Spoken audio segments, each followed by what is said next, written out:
Today, we're looking at Noodler's Dragon's Napalm. Hi, I'm Adam, and I'm an ink guy. I get inks, test them, and share the results with you. Now, Noodler's Dragon's Napalm is kind of an orangey red ink. To make sure I have a range of experience with this ink, I do the writing samples. I then put the ink into a different pen for a day. I then put it into a Pierre Cardin President with a medium nib to take my notes for this video.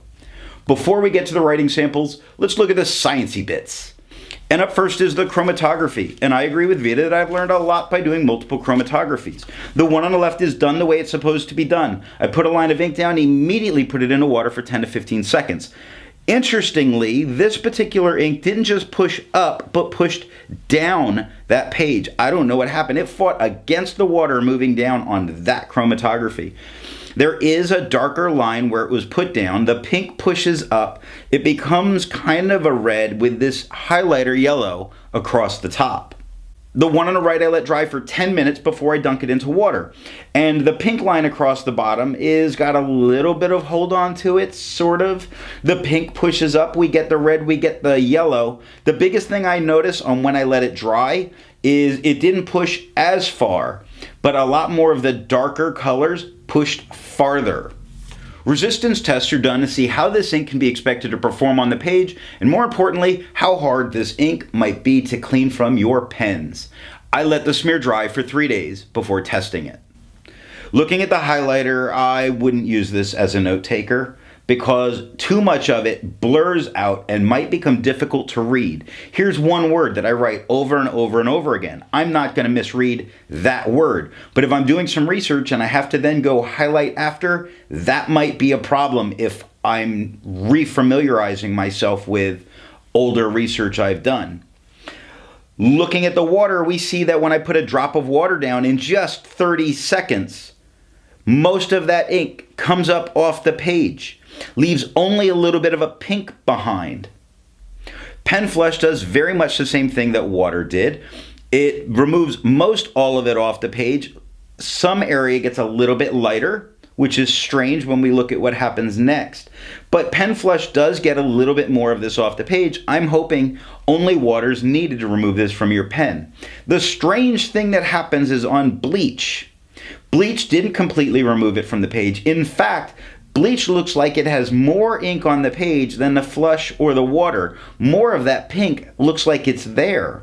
That pink does make me wonder how strong it might be.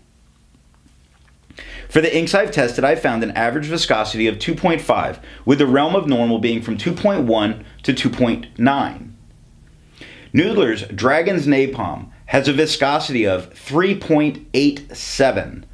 Wow, that's far right on my viscosity bell curve. That means that this is not putting a ton of ink onto the page. It is a drier ink, but the fact that this ink is so saturated is the reason that you get as much as you do, which is what makes me think for why there's so much that stays around. It's so saturated that it gets in, and that its high viscosity doesn't hamper its ability to put a ton of stuff down. Just not a ton of the ink, but the ink has so much stuff in it. To find my average dry times, I use my writing samples done on Clairefontaine, Tomoe River, and Rhodia paper, with the extra fine and medium nib. For the inks I've tested, I've found an average dry time of 17 seconds, with the realm of normal being from 13 to 21 seconds.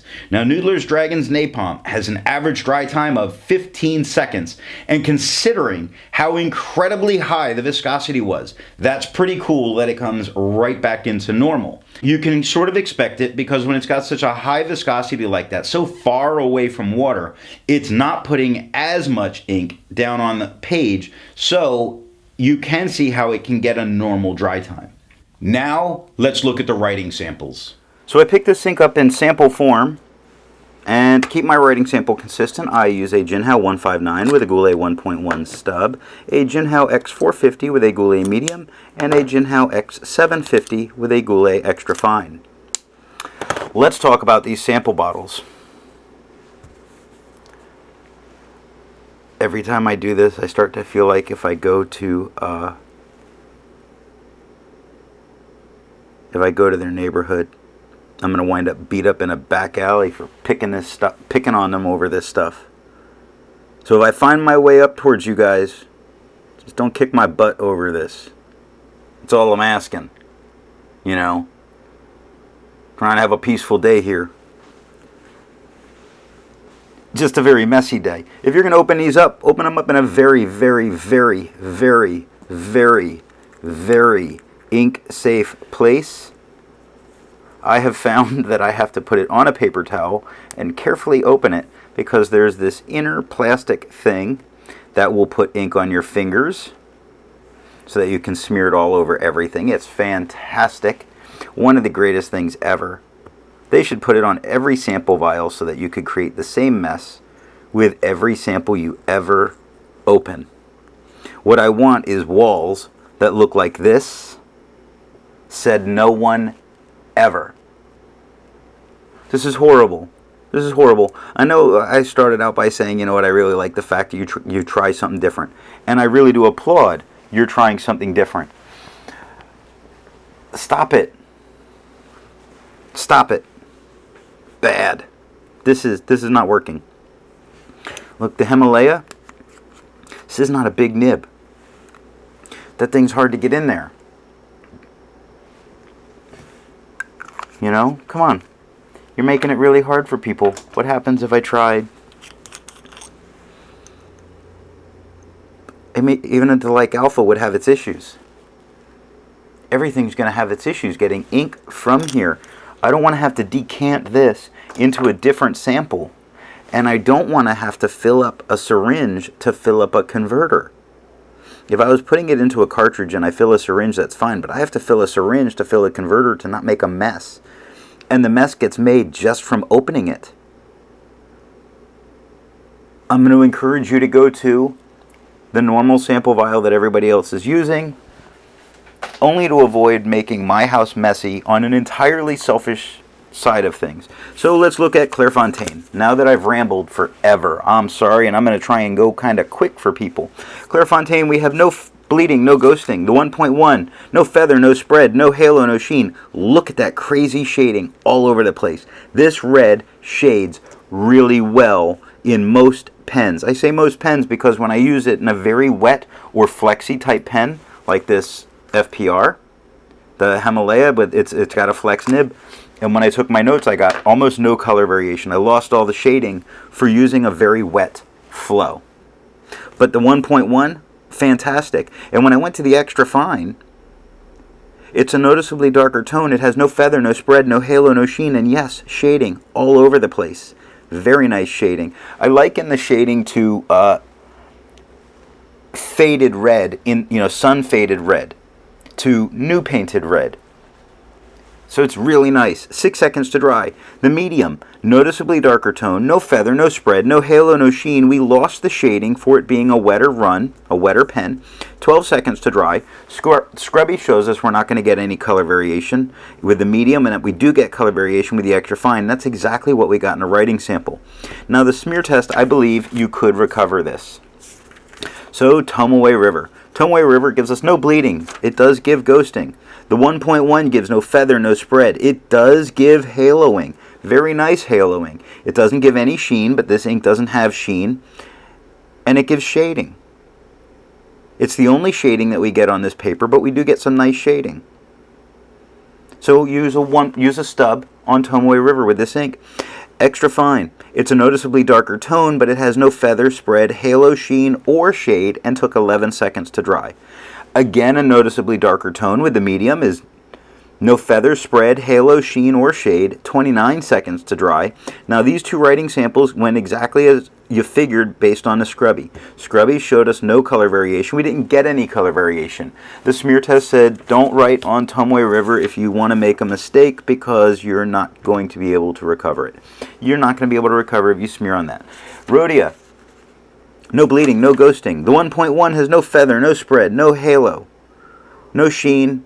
Yes, it has shading all over the shading. Noticeably darker tone with the extra fine. It has no feather, no spread, no halo, no sheen. Yes, shading. Very nice. Very pretty shading. as we move through here. Really a lovely light to dark on the cue, and then it goes to light again and dark. It's really nice. Really nice. It's hard to get nice red inks that do this, and this one hits the spot. This is one I think I'm going to go out and get a bottle of, and then just know I don't use it in my broad pens. Use it in a stub. No problem.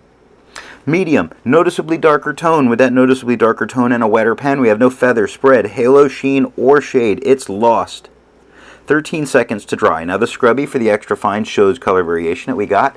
The scrubby for the medium shows us no color variation. And the smear test says, you know what, you actually might be able to recover this one. I think you could. So I tested Levenger paper. We got no bleeding, no ghosting. The Levenger paper does very well. Totally underrated in the communities. The biggest problem I have is how small their lines are. Levenger, please, make thicker lines. Make like a 10 mil line. I'll live with that. I want to use your notebooks. I can't use your notebooks because your lines are so thin. Help me out, Levenger. Please.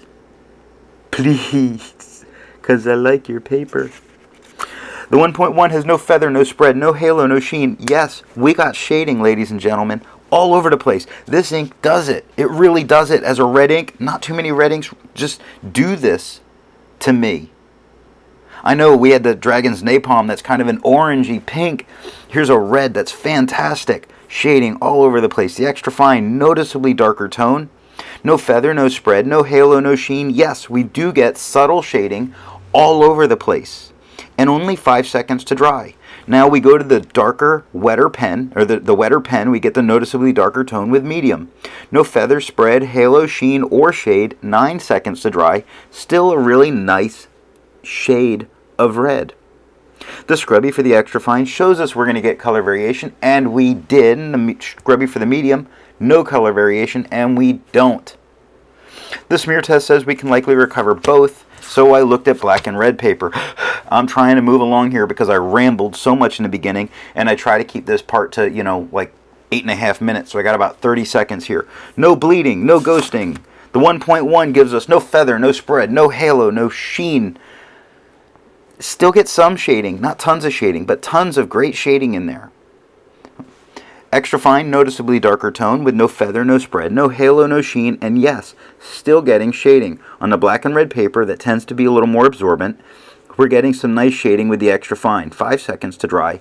Noticeably darker tone for the medium with no feather, no spread, no halo, no sheen, no shade. 8 seconds to dry. Now when we look at the scrubby, the extra fine says we're going to get some color variation, and we did. The medium says we're not going to get any, and we didn't. The smear test, I don't think you'd be able to recover it.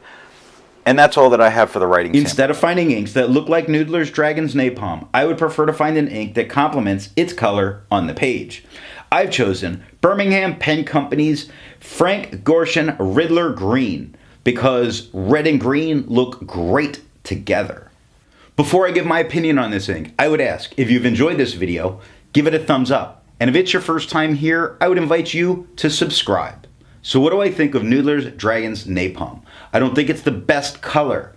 I think when you have wetter pens, it lacks shading. I think there's so much of this ink that I should not like, but there is something about using this ink that makes me happy.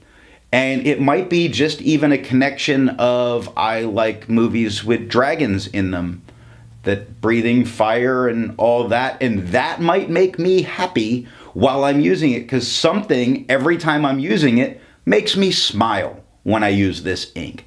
So for everything that in any ink you can use that can seem wrong, when it makes you happy, it's a great ink. And that's what this is for me. This is an ink that makes me happy despite everything else. Thanks for watching.